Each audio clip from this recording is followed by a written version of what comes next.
নমস্কার, আমি তরুণ ঘোষ। এতদিন বাদে পশ্চিমবঙ্গের মুখ্যমন্ত্রী মমতা বন্দ্যোপাধ্যায় বুঝতে পেরেছেন যে বাংলাদেশ কি জিনিস। এতদিন তিনি বাংলাদেশের পক্ষেই সমস্ত রায় দিতেন এবং বাংলাদেশের হয়ে তিনি বিজেপির সঙ্গে অনেক লড়াইও করেছিলেন। তিনি কিন্তু আন্তরিকভাবে বাংলাদেশের মানুষকে কিন্তু ভালোবাসতেন, আন্তরিকভাবে। এটা একদম বলতে, প্রকাশ্যে বলতে কোনো অসুবিধে নেই। যা তার যে ভালোবাসা বাঙালির প্রতি, সেটা কিন্তু অকুণ্ঠ ভালোবাসা ছিল বাংলাদেশিদের পক্ষে। কিন্তু সেই মোহভঙ্গটা এবার হয়েছে কি করে? এবার এই দেখুন, আজকের কাগজে এই খবরটা বেরিয়েছে। খবরটা যেটা, সেটা হচ্ছে বাংলাদেশে মার রাজ্যের ধীবরদের সরব মুখ্যমন্ত্রী। এই যে কিছু জেলে এই সীমান্ত সমুদ্র সীমান্ত পেরিয়ে বাংলাদেশে চলে গিয়েছিল, সেই 95 জন জেলে বোধহয়, তাদেরকে যে ফিরিয়ে আনা হয়েছে, বাংলাদেশ ছেড়ে দিয়েছে, তাদের অবস্থা দেখে মুখ্যমন্ত্রীর চোখ ফেটে জল আসার জোগাড়। তিনি বলেছেন, ওদেশের যারা ধীবর আছে তারা আমাদের দেশে যখন ক্রস করে চলে আসে আমরাও ধরেছিলাম, কিন্তু তাদেরকে আমরা সুচিকিৎসার ব্যবস্থা করেছি, আমরা তাদেরকে যথেষ্ট যত্ন নিয়েছি, তাদের স্বাস্থ্যের প্রতি আমরা খেয়াল রেখেছি। আর এরা কি করে ছেড়েছে? খবরটা পড়ছে, শুনুন যে খবরটা বেরিয়েছে। অনলাইনে বেরোয়নি, তাই আমি কাগজ থেকে আমি পড়ে শোনাচ্ছি। এই হচ্ছে মুখ্যমন্ত্রী মমতা বন্দ্যোপাধ্যায় ছবি দিয়ে বেরিয়েছে। বাংলাদেশে গ্রেপ্তার হওয়া রাজ্যের ধীবরদের উপরে অত্যাচারের অভিযোগে মুখর হলেন মুখ্যমন্ত্রী মমতা বন্দ্যোপাধ্যায়। পালাবদলের পরে প্রতিবেশী রাষ্ট্রে অশান্তির আবহে পশ্চিমবঙ্গের রাজনীতিতে যে তরজা চলছে, তাতে মমতার এই অভিযোগ নতুন মাত্রা যোগ করল বলে মনে করছে রাজনৈতিক শিবিরের একাংশ। হলদিয়ার কাছে রবিবার আন্তর্জাতিক জলসীমান্তে ভারত এবং বাংলাদেশের বন্দী ধীবরদের প্রত্যাবর্তন ঘটেছিল। বাড়িতে ফেরা ওই রাজ্যের ধীবরদের স্বাগত জানাতে সোমবার দুপুরে গঙ্গাসাগরে এসেছিলেন মমতা বন্দ্যোপাধ্যায়। সকালে ওই ধীবরদের গঙ্গাসাগরে নিয়ে আসা হয়েছিল। গত বছর অক্টোবরে ধরা পড়ার সময় ট্রলার থেকে ঝাঁপ দিয়ে পালাতে গিয়ে মৃত্যু হয় এই রাজ্যের এক ধীবরের। তার স্ত্রীকে 2 লক্ষ টাকা সাহায্য করেছেন মুখ্যমন্ত্রী। কাকদ্বীপ সহ এই রাজ্যের নানা এলাকায় মুক্ত হওয়া 95 জন ধীবরকে 10,000 টাকা করে অর্থ সাহায্য করা হয়েছে। এরপরেই মমতার অভিযোগ, চোখে জল এসে যাওয়ার মতো ঘটনা। কয়েকজন খুঁড়িয়ে খুঁড়িয়ে হাঁটছিলেন, শুনুন ভালো করে।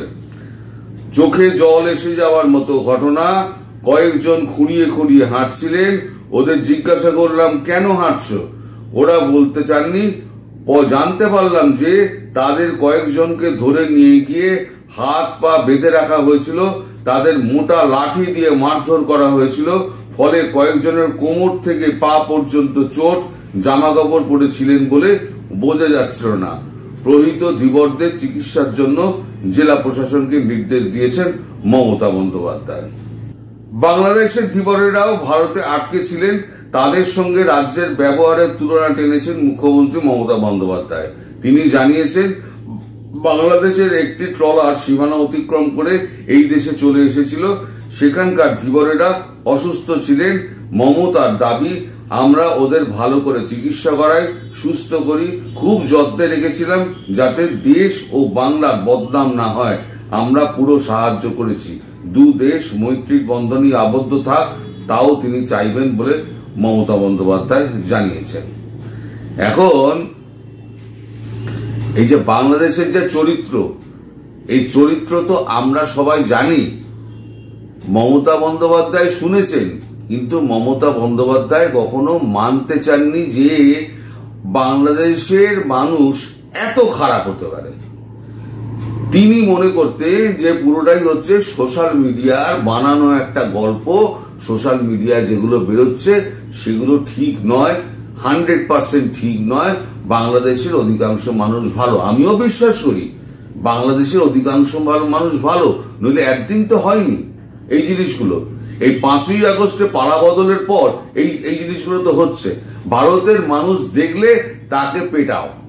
এর আগে একটা পেছন পাকা ছেলে সেই গন্ডগোলের মধ্যে সে বাংলাদেশে গিয়েছিল ঘুরতে, গন্ডগোল ঘোরার আর সময় পেল না, তাকে মারধর করে, সে ভিডিও করেছিল, মারধর করে ছিনতাই মোবাইল টোবাইল ছিনিয়ে নিয়ে তাকে একেবারে মানে কান ধরে রাস্তায় ওঠবোস করিয়ে তার জামা কাপড় খুলিয়ে দিয়েছিল।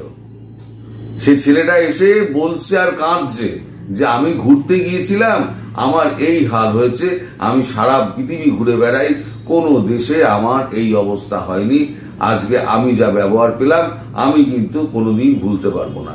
এই হচ্ছে বাংলাদেশ। বাংলাদেশের উগ্র মুসলিম যারা আছে তাদের হচ্ছে এই চরিত্র। তারা হিন্দুকেও মারছে, তারা মুসলমানকেও মারছে, তারা তীর্থযাত্রীকে মারছে, তারা ভ্রমণার্থীকে মারছে, তারা কাউকে ছাড়ছে না। তাদের হচ্ছে গিয়ে আগে মারো, কথাটা হচ্ছে আগে মারো। সেটা মুখ্যমন্ত্রী মমতা বন্দ্যোপাধ্যায় এতদিন স্বীকার মানে বুঝতে পারেননি, এইবারে বুঝেছেন। বোঝার পর এমন চটেছেন না, মুখে অন্তত কিছু বলছেন না, কিন্তু পরবর্তী দিনে তার ব্যবহারে কিন্তু এটা চূড়ান্তভাবে প্রকাশ পাবে। আর যারা স্বাভাবিক অবস্থা হয়ে গেলে বাংলাদেশ থেকে যারা ভারতে ভিসা নিয়ে আসবেন তারা কিন্তু মুখ্যমন্ত্রীর সাহায্যের জন্য হাত পা বাড়ালেও কিন্তু কোনো ফল হবে না, বরং যে ব্যবহার আজকে ধীবরদের সঙ্গে করা হয়েছে তার যা চোখে জল এসে গিয়েছিল সেটা দেখে মনে হচ্ছে এবার তিনি প্রতিশোধ নেওয়ার জন্য উঠে পড়ে লাগবেন।